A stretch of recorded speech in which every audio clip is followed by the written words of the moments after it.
बहुत से लोगों को अपने देश में बनी चीज़ों पर विश्वास नहीं होता और वो विदेशी चीज़ों के बड़े फैन भी होते हैं।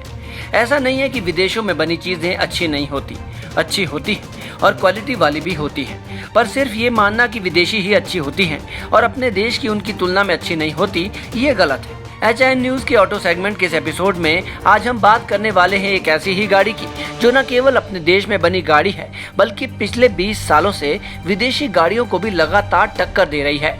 हम बात कर रहे हैं महिंद्रा की सबसे सफल गाड़ियों में से एक बोलेरो की। तो आखिर क्यों है भारतीय बाजार में बोलेरो इतने हिट और आज भी लोगों में खासकर रूरल एरियाज में बोलेरो का है इतना क्रेज। नमस्कार, आप देख रहे हैं HIN न्यूज़ और अगर आपने नहीं किया हमारे चैनल को सब्सक्राइब तो जरूर करें और नोटिफिकेशन बेल भी दबाएं, क्योंकि हम लाते हैं भारत के हर क्षेत्र की खबर, वो भी निष्पक्ष। बोलेरो ये सिर्फ एक नाम नहीं है, एक इमोशन है।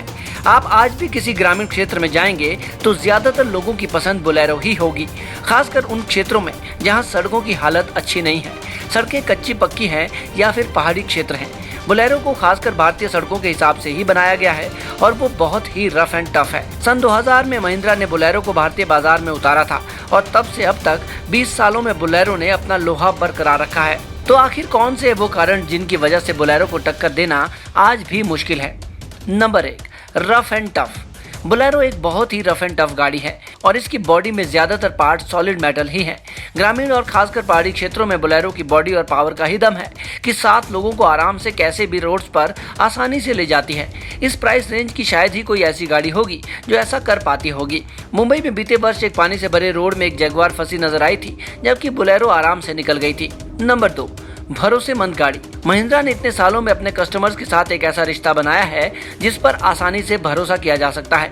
बोलेरो भी एक ऐसी गाड़ी है जो न सिर्फ हजारों बल्कि लाखों किलोमीटर्स का विश्वास अपने ग्राहकों को देती है। इसका M2 DICR और M-Hawk D70 दमदार इंजन बुरी से बुरी सड़कों पर भी डगमगाता नहीं है। बोलेरो के पिकअप वर्जन पर तो लोग न जाने किस किस तरह से वजन ढोते हैं और वो शायद इसलिए क्योंकि शायद उन्हें भरोसा है कि बोलेरो इस लायक है। Number 3, maintenance. बोलेरो के इतने पॉपुलर होने और इतनी ज़्यादा सेल्स होने का एक और वजह है इसकी मेंटेनेंस। जब भी आप कोई गाड़ी लेते हैं तो गाड़ी लेने के बाद आप उसकी मेंटेनेंस पर कितना खर्च करते हैं ये भी मायने रखता है। पहली बात तो ये कि महिंद्रा ग्रुप का पूरे देश में सर्विस का एक वाइड नेटवर्क है, इसलिए आप देश में कहीं भी घूम रहे हों और कोई भी प्रॉब्लम आ जाए तो आपको सर्विस ईजिली मिल जाएगी। दूसरा, इसके पार्ट्स भी काफ़ी अफोर्डेबल हैं, चीप हैं। और तीसरा, बोलेरो को टफ रोड कंडीशन के हिसाब से बनाया गया है, इसलिए इसमें बहुत से एडवांस इलेक्ट्रिक मैकेनिज्म नहीं है, जिसकी वजह से इसकी ज्यादातर प्रॉब्लम्स कहीं पर भी मैकेनिक्स द्वारा ठीक हो जाती है। आपको बता दें, ज्यादातर ऑफ रोड कैपेबिलिटीज वाली गाड़ियों में इस तरह के एडवांस मैकेनिज्म कम ही होते हैं, क्योंकि टफ रोड पर ज्यादा इलेक्ट्रिकल कंपोनेंट्स दिक्कत भी कर सकते हैं। Number 4, price.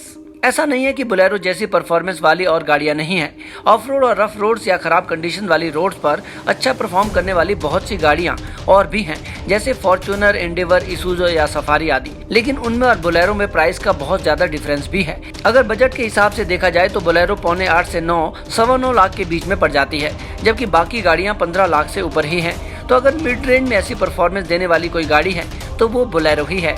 Number 5, performance. Bolero ने अपनी परफॉर्मेंस से हमेशा ही लोगों का दिल जीता है। महिंद्रा की अधिकतर गाड़ियां रियर व्हील ड्राइव होती हैं, बोलेरो भी ऐसी ही है। चढ़ाई, रफ रोड्स, कीचड़ आदि जगहों पर रियर व्हील ड्राइव काफी मददगार साबित होती है फ्रंट व्हील ड्राइव के मुकाबले, और ऐसी जगहों पर गाड़ी का टॉर्क बेहद मायने रखता है। BS6 आने के बाद हालांकि बहुत से हैवी ड्यूटी इंजन या डीजल इंजन गाड़ियों में बहुत से चेंजेस करने पड़े हैं और ऐसा महिंद्रा को भी कई अपनी पॉपुलर गाड़ियों में करना पड़ा है, खासकर उसी प्राइस रेंज में रखने के लिए। बोलेरो भी पहले 2500 सीसी और 90 bhp के आसपास आती थी, पर प्राइस रेंज में रखने के लिए बोलेरो के इंजन को भी समय के साथ एडवांस किया गया है। अब बोलेरो पावर प्लस 1500 सीसी और 75 bhp में आती है, लेकिन पहले के 195 न्यूटन मीटर के टॉर्क को बढ़ाकर अब 210 किया गया है।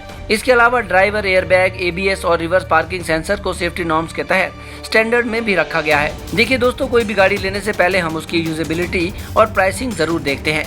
अगर आप रूरल एरियाज में रहते हैं या आपका अक्सर खराब सड़कों पर आना जाना होता है या फिर आप ट्रैवलिंग या ऑफ रोड ट्रैवलिंग के शौकीन हैं तो 10 लाख से कम की प्राइस रेंज में बोलेरो एक जबरदस्त गाड़ी है, इसमें कोई शक नहीं। और दूसरी बात बोलेरो पर प्राउड करने की ये भी है कि ये अपने देश में बनी, अपने देश की एक ऐसी गाड़ी है जो विदेशों की न जाने कितनी गाड़ियों की 20 साल बाद भी टक्कर दे रही है। इंडिया की तमाम तरह की खबरों के लिए हॉट इंडियन न्यूज़ को सब्सक्राइब करना ना भूलें।